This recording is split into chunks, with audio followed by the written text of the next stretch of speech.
Hello everyone, आज हम लोग पढ़ेंगे इंग्लिश 100 मार्क्स का पहला chapter Indian civilization and culture का समरी। तो आइए शुरू करते हैं।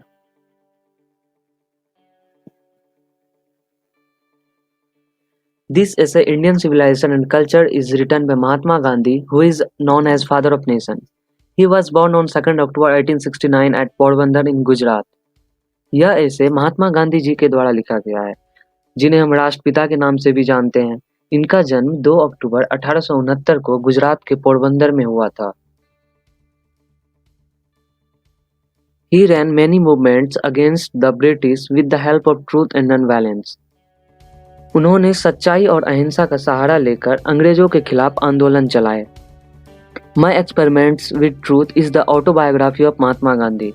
My Experiments with Truth Mahatma Gandhi ji की ऑटोबायोग्राफी की किताब है। बायोग्राफी मतलब होता है जीवनी और ऑटोबायोग्राफी मतलब होता है जो जीवनी खुद के द्वारा लिखी जाए। तो यहाँ माई एक्सपेरिमेंट विथ ट्रूथ्स ये जो बुक है महात्मा गांधी ने खुद लिखी है, इसलिए यह उनकी ऑटोबायोग्राफी हुई। In this essay Mahatma Gandhi has highlighted the salient features of Indian civilization and culture. इस एसे में गांधी जी भारतीय सभ्यता और संस्कृति के मुख्य विशेषताओं को बताए हैं। He says that foundation of Indian civilization is far better than the Western civilization, and our civilization cannot be beaten in the world because we are following the path that our ancestors made for us. वह कहते हैं कि भारतीय सभ्यता पश्चिमी सभ्यता से बहुत अच्छा है और हमारी सभ्यता को विश्व में कोई सभ्यता नहीं हरा सकती है। यह लाइन गांधी जी क्यों बोलते हैं? क्योंकि हम लोग उस रास्ते पर चलते हैं जो कि हमारे एंसेस्टर्स यानी पूर्वज हमारे लिए बना कर गए हैं। Gandhi ji says that mind is a restless bird. The more it gets, the more it wants and remains unsatisfied. So we should not indulge in our passion. Gandhi ji कहते हैं कि दिमाग एक बेचैन चिड़िया की तरह है। इसको जितना मिलता है उतना ही ये और ज़्यादा चाहता है और कभी संतुष्ट नहीं होता। यहाँ गांधी जी बोलना चाहते हैं कि हमें ऐसा सोचना चाहिए कि हमें जितना मिला है उसी में खुश और संतुष्ट रहना चाहिए और हमें अपने जुनून में लिप्त नहीं होना चाहिए। There is a charge against us by Western people that we are ignorant and stolid, but Gandhi ji says this charge is against our merit. यहाँ पे क्या बोला गया है कि पश्चिमी लोग हम लोग पर आरोप लगाते हैं कि हम लोग अनपढ़ और मूर्ख हैं, लेकिन गांधी जी कहते हैं यह आरोप हमारे गुण के खिलाफ है। We can also do everything, but our civilization does not give us permission to do so.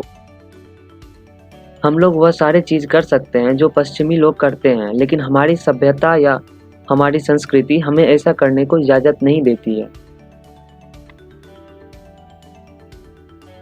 Gandhi ji forbade us to live in cities because there would be gangs of thieves and robbers who loot us.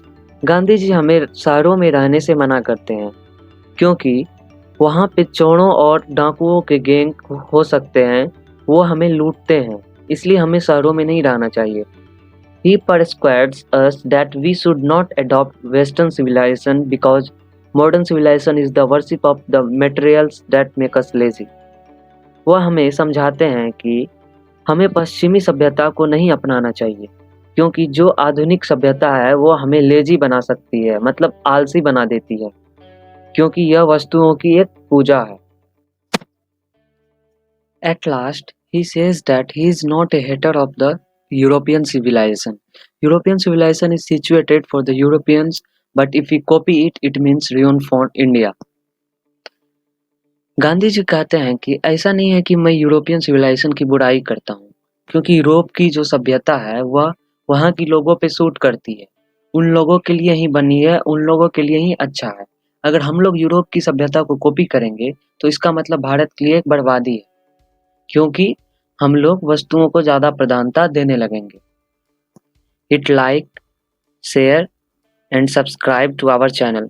Thank you so much.